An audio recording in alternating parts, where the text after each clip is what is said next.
How do you think then about these equity markets, the allocation within equities, and how you're talking to clients?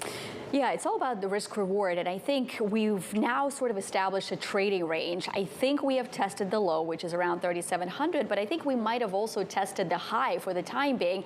And it's interesting that, we were really expecting for us to kind of bump up against 4,300 and retrace lower from that, and that's sort of what happened.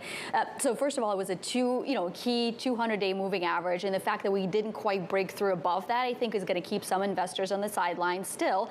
But the other reason why we couldn't quite break above that, because at that point you're looking at $240 give or take on the S&P 500 earnings, and it was trading at an 18 times multiple. And if you look at the Fed and the fact they're still hiking rates, and the rates rising means they're going to dampen down the valuations, how much more are you really going to pay for those equity markets? So I think that's why 4,300 for now kind of remains the upside for me. And the closer we get to that, the more challenging it becomes to buy stocks at that level. But now, as we retrace lower, and I would say the lower we get to 3,700, not that I'm saying we get there, the more compelling the buying opportunity becomes.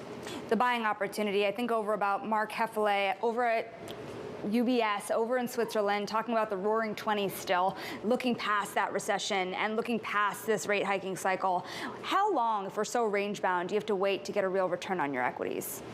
Well, again, I think it all depends on your buying entry point. I mean, if you bought in middle of June, you are up 17%, give or take, on your equities, which is significant. But what I also say is, if you buy at a multiple that's 16 times, give or take, your forward-looking returns historically tended to be better. This is why one of our themes this year has been buy stocks when it feels terrible to do so. If you're buying at a 20 times multiple, your forward-looking one-year returns would have been pretty muted if you go back to history, going back to 1970s or since 1990s. But if you bought in the 16 to 17 times PE range, then your forward-looking returns on a one-year basis and on a 5-year average basis have actually been double-digit positive.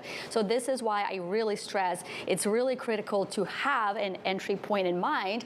And when you have that entry point, have a shopping list of things that you actually do want to execute on.